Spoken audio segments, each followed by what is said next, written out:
Tennessee, and interview an interesting person about their life and their ministry and the role of faith. But we generally start every show with a saint of the day. You know, the saint of the day is a wonderful way to remind ourselves that people in every generation have been able to step up and do amazing things, probably surprising even themselves. And, you know, if they could do it, so can we. So on January the 12th this week, we celebrated the feast of Aelred, a man who was born in the year 1109. When he was a boy, he was educated in the court of King David of Scotland, which was, I imagine, a really eye-opening experience for him, but ended up causing him quite a lot of disillusion and inner struggle. And so he decided to, in a sense, walk away from that life at the king's court and to become a monk. And when he did, he really was an important figure in the role of that monastery and in English church life. And he was sent to Rome on diocesan affairs by Archbishop William of York, and ended up returning by way of Clairvaux, where he met Bernard of Clairvaux, another saint of the church, who encouraged Aelred to begin writing. And in the year 1143, he actually founded a new monastery and became the head abbot of that monastery. And by the time that he died in the year 1167, this abbey had more than 600 monks. So Aelred's most famous book that he wrote was called Spiritual Friendship. And he really believed that friendship was both a gift that is given to us by God, but also the result of human effort. And as an abbot, he allowed the monks to hold hands and to give other demonstrations of friendship because he understood the significance of that human connection. And so Aelred wrote, and this is a quote from one of his books, I quote, "There are 4 qualities that characterize a friend: loyalty, right intention, discretion, and patience. Right intention seeks for nothing other than God and natural good. Discretion brings understanding of what is done on a friend's behalf and the ability to know when to correct faults. Patience enables one to be justly rebuked or to bear adversity on another's behalf. Loyalty guards and protects friendship in good or bitter times." So today we remember Aelred and the importance of the human connection, the importance of the friendships, the fact that even Jesus himself in his earthly ministry never ministered alone. He had the 12 disciples along with other companions and friends who were there. So just as Jesus didn't go through his journey alone, and Aelred didn't go through his journey alone, you and I are not meant to go through life isolated either. So we are doing a series on Faithfully Memphis about care of creation and this wonderful planet Earth that we have been given. And this is the second week in the series. And today our special guest is Nick Wiggins, community conservation manager for the Wolf River Conservancy. I have to admit, I didn't know a lot about the Wolf River until I moved to Memphis in 2019, but I have since learned that this river starts in North Mississippi and flows northwest through Fayette and Shelby counties to join the Mississippi River in Memphis. It goes through about 100 miles, as I understand, of forests and fields and different communities. And the Conservancy was founded in 1985 as a 501c3 nonprofit organization dedicated to protecting and enhancing all of the land around the Wolf River. So let me tell you a little bit about Nick. Nick is a native Memphian, and before he joined the Wolf River Conservancy, he was an alumni of AmeriCorps, has studied in Los Angeles and University of Memphis, and has both a BA in history and a master's degree in city and regional planning from the University of Memphis. So Nick, good morning and welcome to Faithfully Memphis. Good morning. Thanks for having me. It's wonderful to have you with us today. You know, we normally start out the show by asking our guests to share a little bit about how they grew up and the role of faith in their life. So with you being a native Memphian, were you involved in a faith community as a child?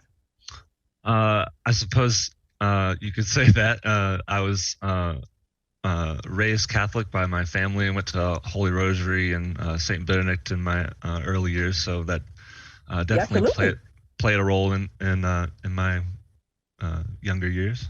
Yeah, good. So it seems to me, I would assume that anyone who's working with the Wolf River Conservancy has to have a love of nature and of the earth. And, you know, at what point in your life did you come to appreciate and feel connected to the earth? Goodness.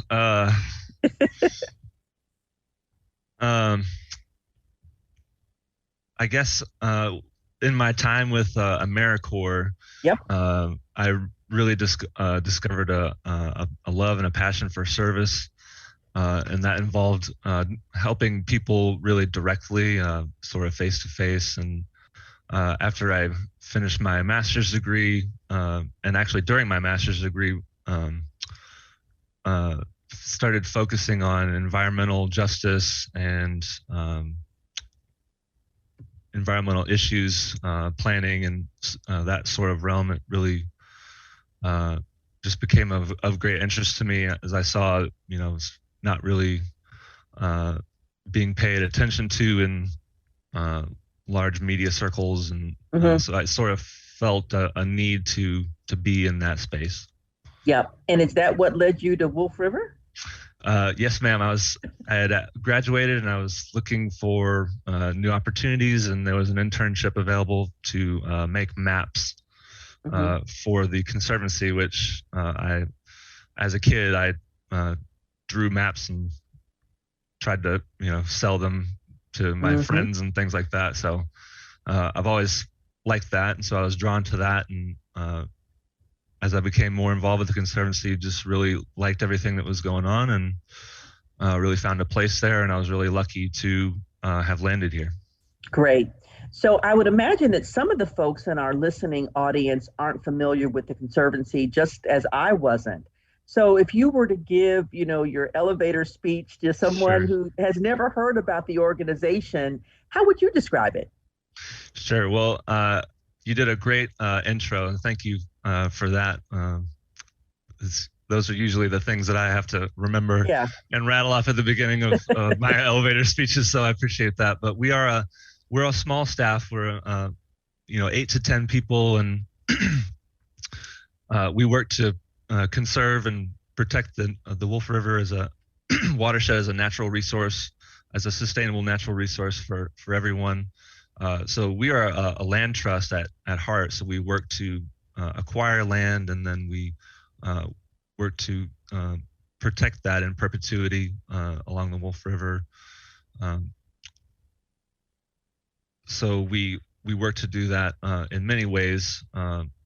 As the river interacts with our drinking water, Mm-hmm. if folks are not aware, we get our drinking water from the aquifer underground. So there's other groups in Memphis that are working hard. Protect Our Aquifer is one of those, and so they're a great partner of ours. But the Wolf River, as you said, it's 100 miles long, but in the urban section uh, of the city, the river interacts with the aquifer. Mm-hmm. So we want to work to protect the river, keep it clean, and thus protect our drinking water as well. Got it. And so, what is your specific role at the Conservancy? So beyond that mission, we are additionally building the Wolf River Greenway Trail, Okay. which is a 26-mile, upon completion, will be a 26-mile paved pedestrian bicycle pathway along the meanders of the Wolf River, Mm-hmm. stretching from Mud Island to the city of Germantown, connecting Mm-hmm. 22 neighborhoods with 853 acres of green space, and really helping to connect these neighborhoods with the nature that's around them. A lot of people don't know the Wolf River is right in their backyard, and it's a great resource to learn about how nature plays such a big part in our lives and how we Mm-hmm. need to protect that. Yeah. Wow. So, I imagine that you don't have a traditional desk job where you're sitting behind a desk for 40 or 50 hours a week. Do you actually get to be out and on the trails and looking at the land and the river and as in the part of your work? Yes, I'm very fortunate in that. Although, before the pandemic started, I did have a desk, at an office, at a place Yes. that I Yes. went, and Yes. but now that's basically used as storage for some of the activities that we do. So my job is to uh, help folks be aware of the Wolf River Greenway. I work to recruit volunteers for our volunteer programs, our Wolf River Greenway Ambassador program. I manage that, Mm-hmm. and our our free programming that we launched last year on the Wolf River Greenway, on different sections of the Greenway Trail. Mm-hmm. So last year was the first year of our free community programming. We held over 70 classes, over 600 people attended. We had Wow. paddling classes out in Raleigh on our 25-acre lake, which is right next Hmm. to the Greenway Trail. It's really picturesque and beautiful out there. Uh, Mm-hmm. Over 250 people came out and paddled just over the summer. Uh, Wow. we had exercise classes down in Mud Island and also in Raleigh. And additionally, we have nature walks that folks can attend at their leisure and learn about native plants and animals along the trail, how those are important, how they fit into our lives, and our responsibilities to protect those for our children and their children. Wow. So, were some of those outdoor programming opportunities a response to COVID and the fact that we could be outdoors safely, at least more safely than we could be inside? Well, there was a lot of pivoting, Yeah. done around the Yeah. world in 2020, but I had already begun planning these programming classes as Mm-hmm. a part of an intentional effort. The Wolf River Conservancy uh, wanted to do such the programming such as this Mm-hmm. to help activate the Wolf River Greenway uh, and have people out and give more people opportunities to do outdoor activities and things like that. Yeah. It just so happened, Yeah.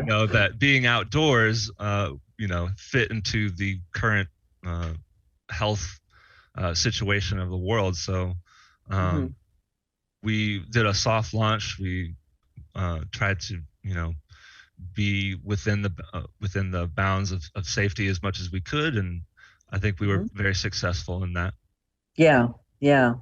So, is have you seen after people participate in programs that you offer or become aware of this resource, how does that impact the participants? Or maybe what are your hopes about how people would respond or what they would take away from those sorts of programming?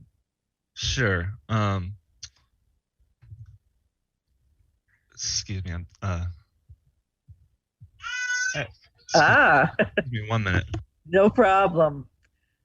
Of course, when you have live radio, you have, and we're all Yes. working from home, we have family issues, right? Correct. Um, I'm sorry. Could you remind me of the Yeah, question? just wondering, what you're hoping that people will take away after they participate in the programs. Sure. So we did feedback surveys of participants as they left our classes because I really wanted Hmm. to know what they thought about it. How could I improve what they Hmm. liked, what they didn't like. A lot of people said that they really improved their mental health Oh, uh, wow. and their sense of well-being, being out Hmm. in nature and having a place to go and just really be thoughtful Hmm. and have a quiet place to go. A lot of people learn new skills. Okay. Some people had never paddled a kayak or a canoe before. Hmm. I acquired 10 kayaks and 2 canoes at the height of the boat shortage, I guess, as Right, everybody right. wanted to be Yeah, outside. So that yeah, was easy to find those. But yeah, folks, they had never been out on the lake. And so we want to give them a chance to have a new opportunity that's right in their backyard. And yeah, we're happy to do so. All of our classes are free of financial barrier. We don't want to charge anybody for uh, these experiences. So we really lean on our sponsors, uh, and we appreciate them. Last year were the City of Memphis, the Briggs Foundation, FedEx, and the CETO Foundation, which hmm, provided support for our programming. yeah, yeah. So, I take it that you have a baby in the household. Is that your baby? Yes, that was my 1 year old. Yeah. So I wonder, since becoming a father, has that impacted the way you think about caring for the earth and, what sort of planet we're leaving behind for the next generation? Absolutely.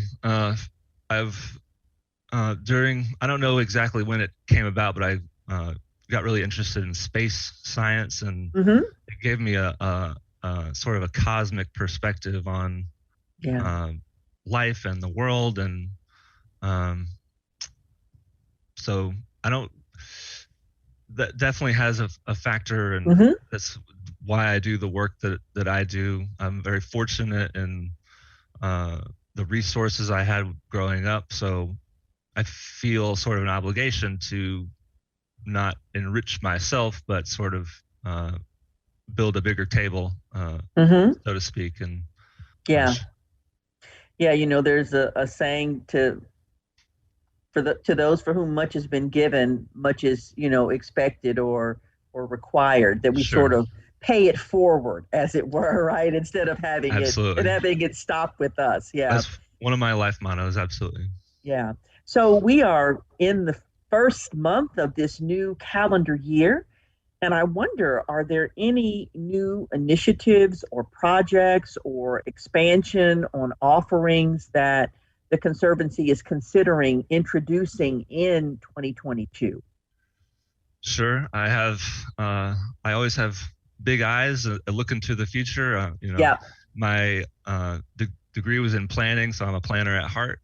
Hmm. So we are bringing back our core classes, which are the paddling, the nature walks, and the exercise class uh, Hmm. downtown. We are looking to add more classes. It's always just dependent on what grants come in and how we can support those classes. And Hmm. so we're currently our chief development officers writing grants to organizations to support new programming. Hmm. I am adding nature walks out east. We Hmm. opened a beautiful new section of Greenway Trail in November, a 270-foot cable stayed suspension bridge over the Wolf River, and a raised concrete boardwalk through the Lucius Birch State Natural Area, which Hmm. actually connects the Shelby Farms Green Line and the original sections of the Wolf River Greenway. Uh, Hmm. so really the beginning of a network of trails throughout our city, which is really exciting. So Yeah. we will be adding some nature walks through that boardwalk section, which is just full to the brim of opportunities for learning and exploring and adventuring. So we're really excited about Wow. Wow. So, how do people get involved? How do people learn about the things that you all offer? Absolutely. I post all of our programming information on our website. If you go to Hmm. wolfriver.org/programming, Hmm. currently you'll find a synopsis of our of our programming from last year. Hmm. Uh, and our social media channels is really where I put out a lot of our content Hmm. and our news and information. Uh, Additionally, our ambassador program, if you visit our website, there's information on our ambassador program. Folks can ride, walk, or run the Greenway, and uh, all they do is keep eyes out and hand out Hmm. brochures and stickers, interact with Hmm. users, answer their questions, and they have the chance to earn gift card incentives for being out on the Greenway as well. All Oh, that wow. informa- all that information is on our website. Great. Can sign up for our e-news as well that goes out monthly on our website as well. So uh, lots of ways to connect with me, and I'm happy to help folks navigate and learn more about the Wolf River, the watershed, the Greenway, why it's important. You know, I could talk for hours about it. So. Yeah, one of the things that's great about Memphis and Shelby County in general is the amazing green space that we have. Shelby Farms, we have Overton Park. I mean, there are certainly parts of the county that don't have that luxury, but to Absolutely. me, it's just amazing that we have so much green space. And so, yeah, I would love to hear you sort of share your thoughts about, why this is important. Sure. In I lived in Los Angeles for two Mm-hmm. years during AmeriCorps, and I really gained an appreciation for green space out there. Jammed into a tiny apartment with three other people, and when you drive down or when you crawl down the freeway Yeah, through yeah. traffic, everything to your right and left is concrete. There's no trees. There's no green. Uh, and after a while, it becomes sort of numbing uh, Yes. and monotonous. And Mm-hmm. I don't think that human beings are designed for that. So um, even in a city like Memphis that has, we were before we were a cotton city, we were a timber city because there were Yes. trees everywhere. So, and even in a forested city with trees all around, walking down the sidewalk in your neighborhood is different than walking down the Greenway, Mm-hmm. just because of the difference in environment. The It's just a different urban fabric. Mm-hmm. Mm-hmm. So it's important for folks to be out there and be in that environment and know what what's there and how it interacts with our human systems and Mm-hmm. how we need to protect them. There's mussels in the water that are filtering the water. There's animals traversing the Greenway every day. So Mm-hmm. I myself feel closer to God sometimes out in nature, especially by bodies of water, than I even do in beautiful cathedrals and buildings that have been consecrated for a sacred purpose. And I think, sometimes as people of faith, we talk about a distinction between the sacred and the secular.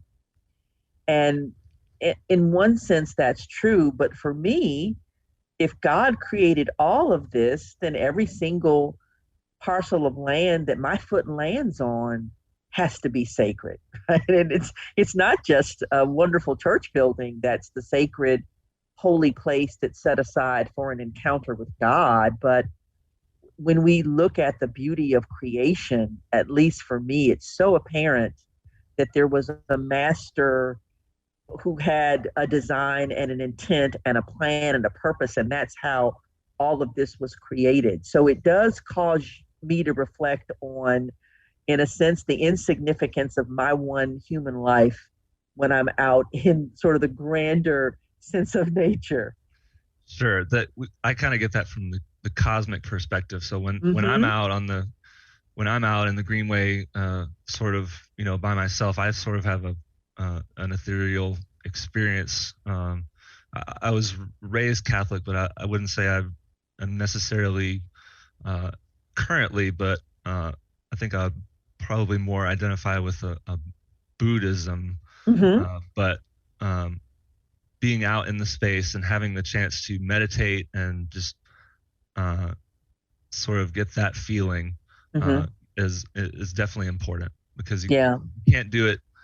You need to be in a certain space and you need to be in a certain mindset. And when there's horns honking or sirens in the background, it's hard to focus and really be in that mindset and properly meditate. Mm-hmm. So, may I ask, what aspects of Buddhism, either the practice or the theology, the philosophy, what aspects of that speak to you in this moment of your life? Um, I would say sort of just um,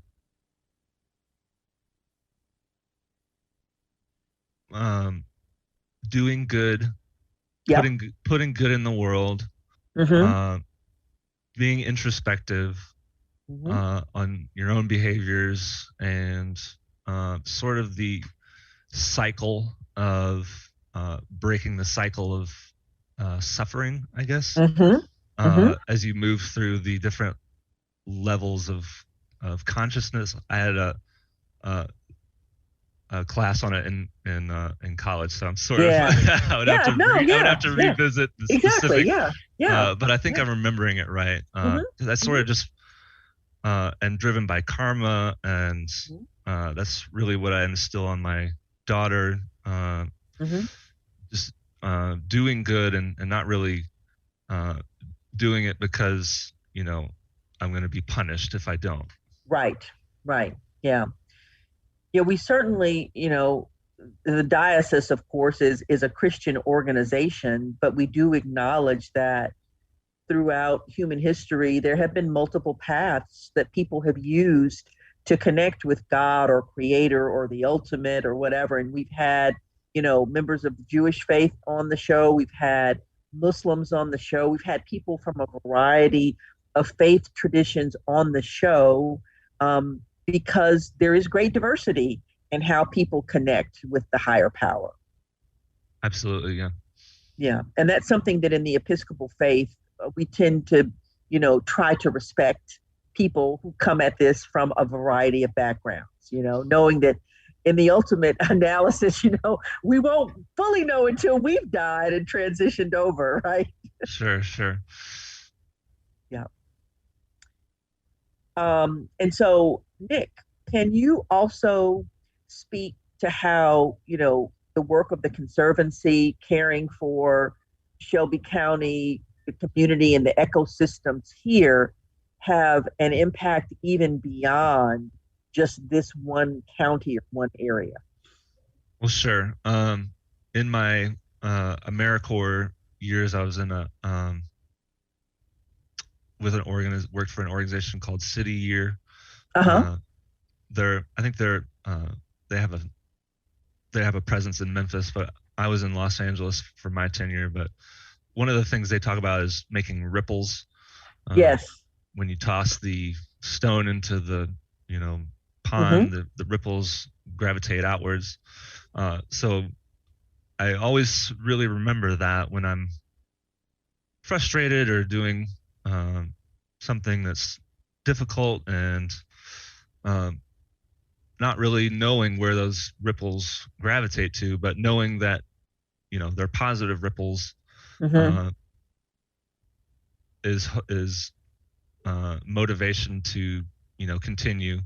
uh, and somewhere, we're building this Greenway trail, and we're doing creating all these programs, and uh, when we're complete, we'll have a full slate of programming, for 26 miles of trail, and somewhere, probably someone has a vision or a dream, or a community has a vision or a dream or a want of something similar to that, or they're looking to protect XYZ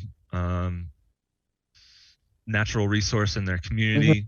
They don't know where to start, and maybe they hear our story and it helps them in some way. As part of my continuing education, I was certified through the National Recreation and Park Association, and so I've been gathering best practices and things from that organization in terms of recreation and education opportunities. So a lot of what I'm doing right now has been inspired by someone else. The graphics and things that I make have been inspired by a volunteer program I saw in Philadelphia. So just knowing that what I put out there may inspire somebody is reason enough to do it, just by itself. Not in the fact that it's, I had some professors in graduate school that were from Sicily, and they would always stress to us we wanted to hit multiple. We don't want to hurt the birds, but we hit, using the expression, multiple birds with one stone, Right. trying to accomplish a lot of things with one project or one action. Yeah. When we think about all of the issues that, we're facing, the environmental issues, we're dealing with COVID, this virus that just doesn't seem to, the gift that keeps on giving in a negative way, right? It can seem overwhelming. And one thing that I like to remind myself is that no one person or no one organization can totally resolve anything, but that if each of us does something small in our local context, that does have a ripple effect in the sense of more and more of those stones getting put into the pond, which can go farther and farther and farther. And, with the Mississippi River sort of starting in Minnesota and going all the way down to the Gulf, you think about all those communities that are impacted. And we're doing our part here in this part of it. And hopefully the people to the north of us are doing their part, and the people to the south of us are doing that. We're all trying to do our part to make a difference. Absolutely. Yeah. There's many organizations here, Shelby Farms Park Conservancy, Overton Park Conservancy, the myriad CDCs throughout the city. The Heights CDC is working on the Heights line. And so there's just so many great people and partners working in the city to improve everybody's lives and get everybody educated on the resources we have, why they're important, why we should protect them, the best ways to help everybody enjoy them, and conserve them and protect them for the future.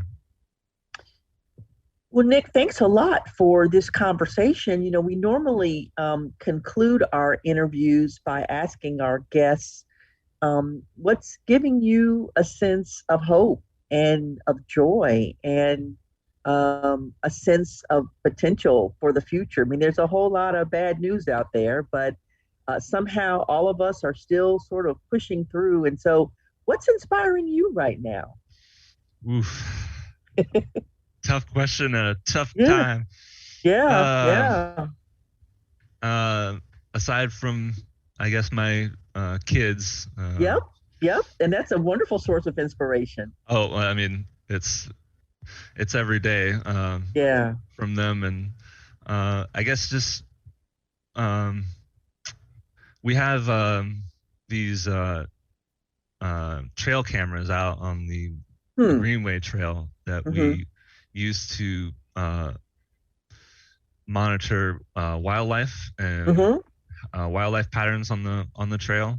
but we also see the people going through there. So Right. it's a lot of pictures to go through, probably hundreds of thousands, but Mm-hmm. I always see people enjoying themselves in sort of candid moments and with their children and things like that. So really, when I see those and I see people enjoying it, that always gives me hope, and that they'll, even if I'm not here, the work that we've done, the trail that we've created, and the project that we've you know worked so hard to create will give joy to people in the future, and that's inspiring. So Yep, it is. Yeah. Well, Nick, thank you so much for sharing this information. And I hope that for the folks who are in or near Shelby County who weren't aware of the wonderful things that the Conservancy is doing in terms of the free programming and the 26 miles upon completion of the paved trail will really take advantage of it, because that we have been so restricted with COVID. But one of the things that we know is that it is safe to be outside. So hopefully this will be just an inspiration for a few more folks to spend a little bit more time outside. So thank you so much for being with us today. absolutely, it was a pleasure. Thank you so much. So we are back. And just a reminder that anywhere you all listen to podcasts, you can listen to Faithfully Memphis, including Spotify and Apple Music and other sources. So we encourage you to tune in and to listen and to give us comments and feedback. As I mentioned at the start of this show, we are currently in the middle of a series of shows about care for creation. Last week, we had the opportunity to speak with Cynthia McCarty, a local Episcopalian who participated in the UN Climate Conference Change last year that was in November. And next week, we will have a representative from Clean Memphis on the show. So we hope that you are enjoying this thematic series and will tune in next week. So until next week's show, sisters and brothers, stay safe and stay positive.